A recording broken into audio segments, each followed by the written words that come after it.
Assalamualaikum warahmatullahi wabarakatuh. Selamat pagi dan salam sehat jiwa.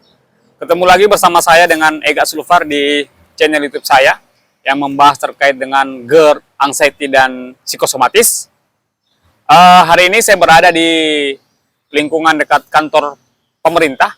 Saya baru saja melakukan aktivitas berjalan itu selama kurang lebih 15-30 menit. Kegiatan ini biasa saya lakukan untuk membuat mood saya ataupun supaya saya bisa lebih bersemangat lagi dalam menjalani hari-hari seperti itu. Apalagi ketika itu dilakukan di pagi hari tentu akan membuat kita semakin bersemangat tentunya. Nah, bagi teman-teman para pejuang GERD, anxiety dan psikosomatis, usahakan supaya teman-teman bisa keluar dari lingkaran GERD ini. Karena dengan teman-teman melakukan aktivitas di pagi hari itu pasti akan membuat mood teman-teman itu jauh lebih baik seperti itu daripada tidur sampai kesiangan seperti itu, dan itu akan membuat mood kita akan menjadi kacau seperti itu. Jadi teman-teman yang sampai dengan hari ini masih berjuang, saya doakan supaya teman-teman cepat sembuh dan cepat beraktivitas kembali. Pada hari ini saya ingin memberikan share ataupun berbagi pengalaman-pengalaman saya terkait dengan anxiety, GERD, psikosomatis, dan asam lambung yang pernah saya derita, yang kemudian merubah hidup saya menjadi jauh lebih baik seperti itu. Saya sampaikan kepada teman-teman bahwa penyakit anxiety itu adalah penyakit yang biasa, penyakit yang semua orang punya, dan tinggal bagaimana kita merespon, bagaimana kita menjalani, bagaimana kita lebih bersabar dalam menghadapi kenyataan bahwa kita terkena anxiety, GERD, dan psikosomatis seperti itu. Nah, ketika itu terjadi kepada teman-teman, maka teman-teman harus lebih legowo, lebih tawakal lagi, lebih bersemangat lagi. Ingat saja bahwa apa yang diberikan Tuhan, apa yang diberikan Allah itu adalah yang terbaik bagi setiap hambanya seperti itu. Dan percaya bahwa setelah itu akan ada hal-hal yang jauh lebih indah, hal-hal yang jauh lebih menyenangkan, dan tentunya lebih baik daripada sebelumnya seperti itu. Nah, yang saya mau sampaikan hari ini adalah bagaimana kemudian ketika kita anxiety itu, kita itu stres memikirkan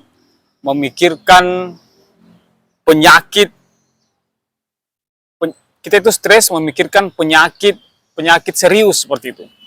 Kita ketika anxiety itu banyak sekali penyakit yang kita pikirkan, dan itu membuat kita semakin terbelenggu, kita semakin terpuruk. Kenapa saya katakan terpuruk? Karena kita memikirkan bahwa penyakit-penyakit parah lainnya yang barangkali kemudian apabila nanti kita terkena seperti itu yang teman-teman pikirkan pasti. Karena saya begitu. Saya memikirkan jauh sekali ke depan. Saya memikirkan pikiran-pikiran negatif tentang penyakit. Akhirnya saya stres seperti itu. Saya merasa terpuruk. Saya kehilangan semangat. Saya kehilangan motivasi lagi. Apalagi ketika ada teman kita yang sakit parah misalnya.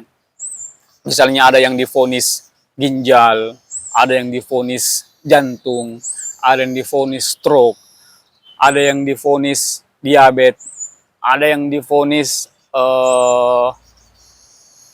tekanan darah tinggi. Teman-teman itu memikirkan itu semua, seolah-olah bahwa teman-teman berada di situ, seolah-olah bahwa teman-teman terkena juga penyakit seperti itu.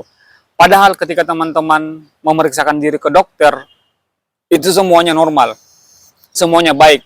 Apalagi teman-teman yang masih berusia masih sangat muda, teman-teman kita saja yang usia 40-50 tahun itu masih bersemangat. Jangankan 50, 60 tahun saja orang yang terkena anxiety itu mereka masih bersemangat dalam menjalani hari-harinya. Bagaimana teman-teman yang masih muda seperti itu?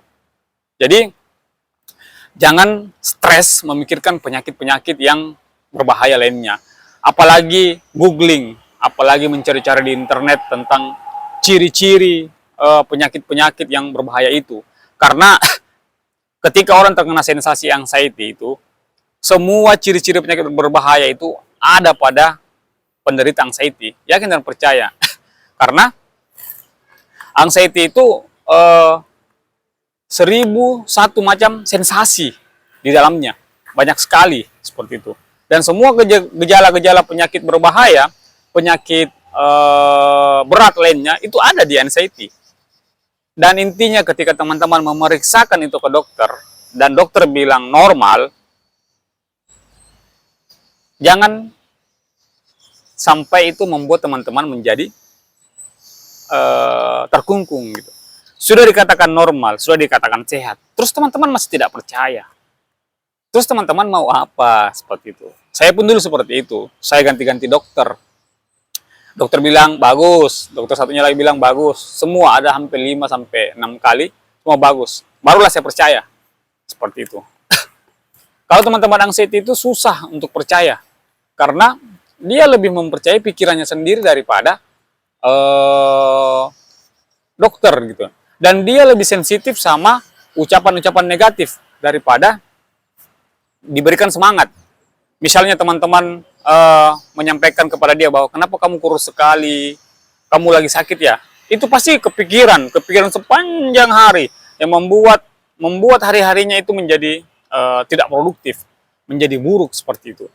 Jadi orang-orang anxiety itu sebenarnya tidak bisa dibilangin, tapi kan kita tidak tahu orang ini terkena anxiety atau tidak seperti itu. Yang bisa kita lakukan adalah bagaimana kemudian kita cuek, bagaimana kemudian kita menerima apa yang orang-orang itu bilang seperti itu.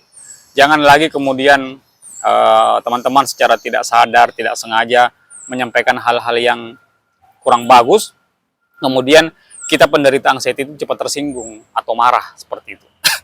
Jadi yang saya bisa sampaikan bahwa teman-teman jangan stres memikirkan penyakit-penyakit yang terlalu berlebihan itu seperti itu. Itu hanya akan membuat teman-teman semakin lama sembuhnya begitu.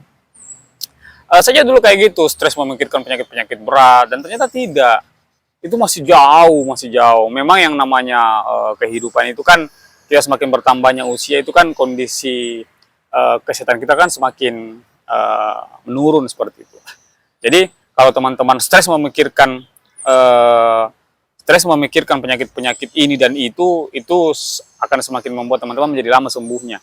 Jadi teman-teman jangan lagi googling, jangan lagi bertanya-tanya, jangan lagi mencari tahu tentang penyakit-penyakit berat lainnya, karena itu hanya akan memperlambat proses penyembuhan kita pada penderita anxiety GERD dan psikosomatis seperti itu. Yang saya bisa sampaikan itu, bagaimana kemudian teman-teman setelah teman-teman melakukan pemeriksaan dan hasilnya normal, apapun yang terjadi, itu teman-teman harus lebih bisa menerima, lebih bisa menjalani hari-hari itu dengan jauh lebih baik seperti itu. Barangkali itu yang saya bisa sampaikan di kesempatan yang baik ini. Teman-teman yang masih berjuang untuk melawan GERD, anxiety, dan psikosomatis, saya doakan supaya teman-teman cepat sehat dan membaik. Billahi taufiq wal hidayah. Wassalamualaikum warahmatullahi wabarakatuh. Selamat pagi dan salam sehat.